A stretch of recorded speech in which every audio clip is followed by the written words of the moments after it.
જય ગૌ માતા, વંદે ગૌ માતરમ। ફરી એક નવા વિડીયોમાં તમારું સ્વાગત છે। આજે આપણે સુરત ઓલપાડ તાલુકાના આંધી ગામે આવી ગયા છે અને એક પ્રગતિશીલ ખેડૂત છે તે પ્રાકૃતિક ખેતી ગાય આધારિત ખેતી કરી રહ્યા છે। તેમની મુલાકાતે આપણે આવ્યા છીએ। તો શરૂઆતમાં તમારો પરિચય મારા દર્શક મિત્રોને જણાવો। જય શ્રી કૃષ્ણ। આપ લોકોનું કૃષિ વિદ્યા ચેનલમાં સ્વાગત છે મારા ફાર્મ પર આવવા બદલ। અને મારું નામ છે કિરીટભાઈ રતિલાલભાઈ પટેલ, ગામ આંધી, તાલુકો ઓલપાડ। મારો મોબાઈલ નંબર છે 9428 66 796। આપણે મારા કપાસના ખેતર ની અંદર આપણે તમે લોકો આવ્યા એ બદલ આભાર તમારો વ્યક્ત કરું છું। કપાસનું રોપણ ક્યારે તમે કર્યું હતું? ત્યારે શરૂઆત કેવી કરી? ગયા વર્ષે મે 29મી મે કપાસનું આપણે 29 મે માં એટલે એક વર્ષ પહેલા આગોતરું આયોજન કર્યું હતું બરાબર। અને એ આપણે દેશી કપાસ શોધવાનો પ્રયત્ન કર્યો હતો પણ ન મળવા છતાં આપણે આને બીટી કપાસ બનાવ્યો છે। ગુરુજીને ફોન કરીને પૂછ્યું હતું કે આપણે દેશી કપાસ જોઈએ પણ ન મળવાથી આપણે છેલ્લે બીટી કપાસ આ વાવેતર કર્યું અને આ બીટી કપાસ ભાડે કપાસ કહેવાય બરાબર। એ તમારે અત્યારે મે મહિના સુધી અને દિનવા આવતા રહેશે। આ કપાસ એ પ્રમાણે છે અને આ કપાસ ની અંદર આપણે વચ્ચે જે જગા છે 5 બાય 5 ફૂટે આપણે કપાસ 5 બાય 1.5 ફૂટે કપાસ બનાવ્યો હતો બરાબર। અને અંદર વચ્ચે આપણે મગ નીલા મગ આચ્છાદન માટે લખ્યા હતા, નાઇટ્રોજન ફિક્સિંગ માટે। આની અંદર આપણે હળદર બનાવી હતી અને આપણે મગફળી બનાવી હતી। આની અંદર અમુક ગાળે આપણે આખા ખેતરને મગફળી બનાવી હતી અને 20 નંબર અને 32 નંબરની મગફળી બનાવી હતી। એ બાજુ આ થમલો છે એ બાજુ આપણે કાળેલા બનાવ્યા હતા, વેંગળ બનાવી હતી બરાબર। પણ આ હું શું કહેવાય, ભારે વરસાદને કારણે મારે થોડો પાક નુકસાન થયું બરાબર। બાકી મે મહિના વરસાદ પહેલા મગ અને કપાસ બંને હરીફાઈ ચાલ્યા હતા, કારણ કે આમાં આપણે જે ખાતર નાખ્યું હતું ઘનજીવામૃત એ આપણે ગાયોના ખડીમાં જે બેક્ટેરિયા છે ને એવું આપણે આની અંદર ઘનજીવામૃત નાખ્યું હતું, એટલે જોરદાર રિઝલ્ટ ત્યારે કપાસમાં હતા બરાબર। કિરીટભાઈ, મારે એક પ્રશ્ન પૂછવો છે કે આપણે ઓલપાડ તાલુકામાં એટલા બધામાં ક્યાંય કોઈ કપાસની ખેતી મેં આ સુરતના વિસ્તારમાં નથી જોઈ બરાબર। તો તમે કપાસની ખેતી શા માટે કરી અહીંયા? હું જયારે 1989-87-88 માં બોર્ડની પરીક્ષા પૂરી કરી તે વખતે મારા ફાધરો અહીંયા કપાસની ટોટલ અમારા આખા વિસ્તારમાં કપાસની ખેતી કરતા, એટલે આપણે કપાસ સાથે શું કહેવાય બહુ જૂનો સંબંધ હતો બરાબર। એ પ્રમાણે આપણે શોખ હતો કે આપણા વિસ્તારમાં કપાસ, કારણ કે આ શેરડી ડાંગર ને લીધે અમારી જમીન હવે ચૂસાઈ ગઈ છે। એના માટે પાકની ફેરબદલી માટે આપણે એક પ્રયોગ બનાવ્યો હતો આ વર્ષે જ કરી છે તમે? આ વર્ષે જ કપાસ 1989 સાલમાં છેલ્લે અમારા ફાધરે એની સાથે ખેતી કરતા ત્યારે મેં બનાવેલા બરાબર। અને તે પછીના 2023 ની અંદર આ કપાસ આપણે બનાવ્યો બરાબર। અને આની અંદર આપણે ઘણી વાર આમાં જીવામૃત બી પાયું છે, ઘન જીવામૃત નાખ્યું છે અને અજમાસ્ત્ર, પછી ખાટી છાસ નો સ્પ્રે કર્યો છે, દૂધગર બી સ્પ્રે કરવાથી આ બધા આપણે જોરદાર નવા શું કહેવાય તમારી ભાષામાં એને કેરી કહેવાય, કેરી અને સરસ કેરી આવી રહી છે બરાબર। અમે જીંડવા કે અમારા આપણે સૌરાષ્ટ્રમાં કેરી કે બરાબર। એટલે તો તમે આમાં કેટલા વીણેલી છે તમે? આમાં વીણી તો આમાં 3 થી 4 વાર ની વીણી, 15-17 મણ જેવો કપાસ જેવો મણ આવ્યો છે, ઘરે છે જ બધો કપાસ આવી ગયો છે। અને કેટલા વીઘાનો છે આ કપાસ? આપણે કપાસ 1 એકર 1.5-2 વીઘા જેવાનો કપાસ છે, 1.5-2 વીઘા જેવો કપાસ છે અને 17 મણ જેવો આવી ગયો। પણ આમાં શું છે, ચોમાસામાં ચોમાસા એટલે આગોતરું આયોજન કર્યું એટલે જોરદાર કપાસ હતો આપણો બરાબર।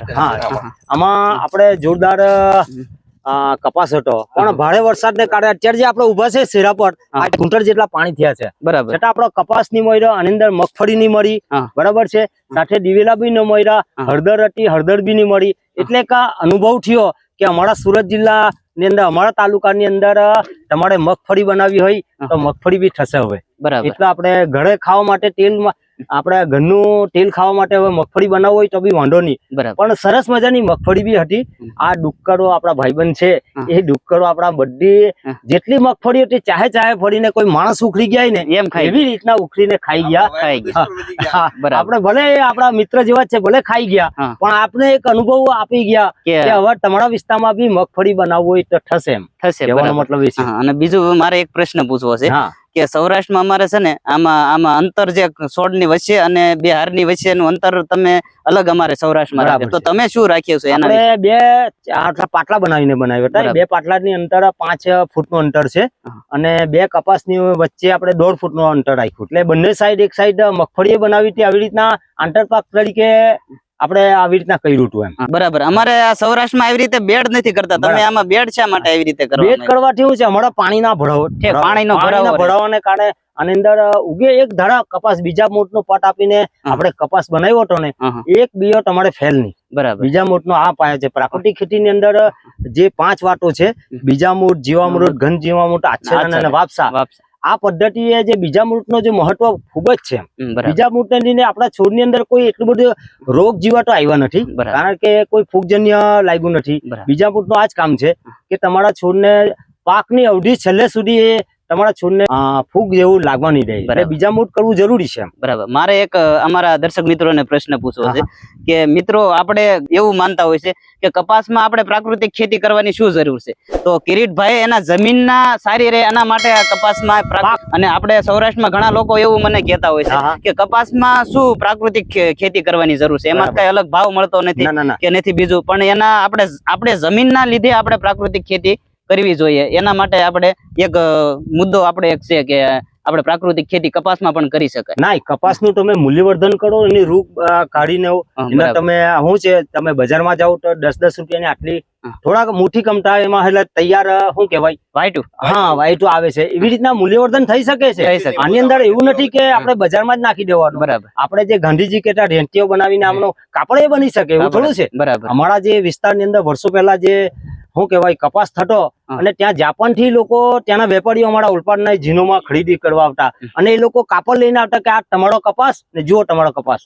એટલે એવી રીતના આનું મૂલ્યવર્ધન થાય, કાપડ બી બનાવી શકાય. ગાંધીજીએ રેંટીઓ બનાવીને જે કાપડ બનાવ્યું હતું એ પદ્ધતિ એ થાય એવું નથી આમાં. અને તમે આ ખેડ આપણે શેના ટ્રેક્ટર દ્વારા અને શેના દ્વારા કરો છો? આમાં આપણે ટ્રેક્ટરે ખેડતા છે અને બળદ બી આપણી પાસે છે, અને બળદ થી ખેડતા છે.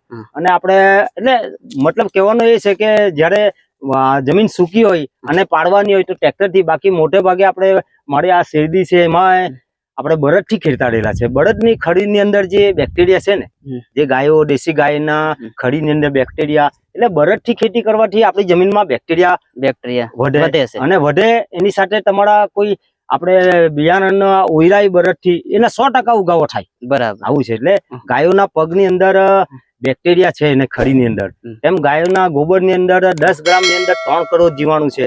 જીવામૃત ની અંદર દર 20 મિનિટે ડબલ થાય છે. એટલે પ્રાકૃતિક ખેતી હવે આપણે ફરજિયાત જેવું જ સમજીને ચાલો તો વાંધો નથી એમ. કારણ કે નહીં તો હવે પ્રાકૃતિક ખેતી આપણે ન કરીશું તો આ જમીન એક દિવસ પડી જવાની છે, પડી ભાંગવાની છે, ખલાસ થઈ જવાની. કોઈ આપણે આપણા સ્વાસ્થ્ય માટે બી આ અનાજ જે પાકે છે એ આપણે પ્રાકૃતિક ખેતી ની અંદર અનાજ શાકભાજી ખાઈશું તો આપણા શરીર ની અંદર પ્રતિકાર શક્તિ વધશે. ને હવે તો આપણું ગુજરાત કેન્સર ની બાબતમાં 1 નંબર પર આવી ગયું. તમને ખબર છે કે પહેલા પંજાબ હતું, ભારત દેશ ની અંદર આપણે ગુજરાત આવી. ગુજરાતના ખેડૂતોએ ભરપૂર પ્રમાણમાં રાસાયણિક ખાતર, જંતુનાશક દવા, નિંદામણ નાશક છાંટવાથી આપણી જમીન તો બગાડી, સાથે આપણા ભૂગર્ભના જળે બગાડ્યા. આજે 15-17 વર્ષના બાળકોને શું કહેવાય ડાયાબિટીસ થઈ જાય, એટેક આવી જાય. ભૂલો કરી છે એ આપણે ગાય આધારિત ખેતીથી પાછો ભૂલો સ્વીકારવાની આપણે પ્રયત્ન, કારણ કે એક દિવસ ટાઈમે ચોમાસું હતું, ટાઈમે શિયાળો આવતો, ટાઈમે ઉનાળો આવતો. આજે આપણે જે વાતાવરણ બગાડ્યું છે આપણા ખેડૂતોએ બધું બગાડ્યું છે. એટલે એની સાથે સરકારે એટલી જવાબદાર છે, કારણ કે ભલા મોટા કારખાનાઓ છે, ધુમાડાને કારણે આખું આપણું ભારત દેશનું વાયુમંડળ બગડી ગયું છે. એ પ્રાકૃતિક ખેતીને લીધે જ હવે શક્ય છે બધું પાછું લાવવા. તો કિરીટભાઈ તમારો ખૂબ ખૂબ આભાર. અને મિત્રો હજી આપણે આમનો કિરીટભાઈ નું બીજા જગ્યા પર ફાર્મ છે અલગ અલગ, ત્યાં જઈ અને તમને વિડીયોમાં આગળ બન્યા રહેજો. આપણે વિડીયોમાં આગળ દર્શાવશું તમને. જય શ્રી કૃષ્ણ.